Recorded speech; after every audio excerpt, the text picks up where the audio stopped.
నయనతార జీవితంపై ఇటీవల 'Nayanthara beyond the fairy tale' అనే డాక్యుమెంటరీ వచ్చిన విషయం అందరికీ తెలిసిందే. అయితే ఆమె సినీ కెరీర్, విఘ్నేష్ శివన్‌తో పరిచయం, ఇద్దరి ప్రేమ, తర్వాత పెళ్లి ఇలా అనేక విషయాలను చెబుతూ డాక్యుమెంటరీ తీశారు. తాను నటిగా ఎలా మారింది, తన కాలేజీ లైఫ్, తన కెరియర్ ఆరంభం, తన ఫ్యామిలీ, తన సినిమా కష్టాలు, తనపై వచ్చిన ట్రోల్స్ ఇలా అన్ని విషయాలు తెలిపారు.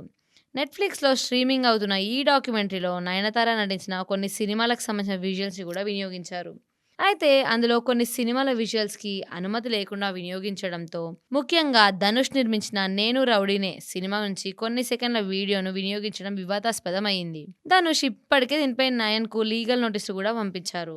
ధనుష్ పంపించిన లీగల్ నోటీసులను కోర్టులో నయనతార ఎదుర్కొంటున్నారు. ఇద్దరి మధ్య ప్రస్తుతం అయితే న్యాయ పోరాటం కొనసాగుతుంది. ఈ క్రమంలో నయనతార మరో చిక్కుల్లో ఇరుక్కుంది. ఆమె డాక్యుమెంటరీలో వినియోగించిన చంద్రముఖి విజువల్స్‌కి సంబంధించిన అనుమతులు తీసుకోకపోవడంతో ఆ విషయంపై నిర్మాతలు నయనతార, నెట్‌ఫ్లిక్స్‌లకు లీగల్ నోటీసులు పంపించారు.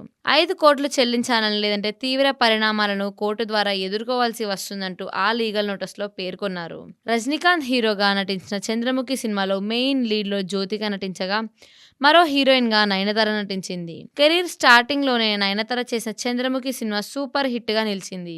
ఆ సినిమా సూపర్ హిట్ కావడంతో నయనతార కెరియర్ పూర్తిగా టర్న్ అయింది. అందుకే ఆమె డాక్యుమెంటరీలో 'చంద్రముఖి' గురించిన విశేషాలను పంచుకోవడంతో పాటు సినిమా నుంచి కొన్ని విజువల్స్, ఫోటోలను కూడా వినియోగించారు. అందుకు అనుమతి లేకపోవడంతో 'చంద్రముఖి' నిర్మాతలు చట్టపరమైన చర్యలకు సిద్ధమయ్యారు.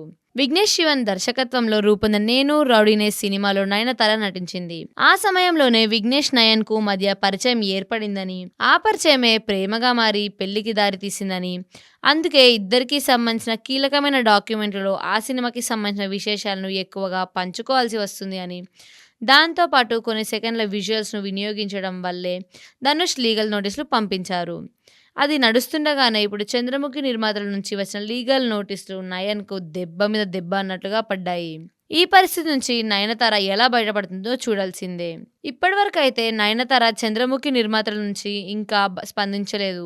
ధనుష్ నోటీస్ పంపినప్పుడు మాత్రం నయనతార సీరియస్ అయి పర్మిషన్ కోసం నీ వెనక తిరిగితే నువ్వు సమాధానం ఇవ్వలేదు, మాకు ఆ సినిమా స్పెషల్ కాబట్టి వాడుకున్నాము అంటూనే నువ్వు అందరినీ ఇబ్బంది పెడతావు, ఆ సినిమా సమయంలో మమ్మల్ని కూడా ఇబ్బంది పెట్టావు, అందరూ నిన్ను మంచివాళ్ళనుకుంటారు, కానీ నీ అసలు రూపం ఎవరికీ తెలీదు, 3 సెకండ్స్‌కే ఇలా నోటీసులు పంపిస్తావా అంటూ ధనుష్‌పై తీవ్ర విమర్శలు చేస్తూ పబ్లిక్‌గానే పోస్ట్ పెట్టింది.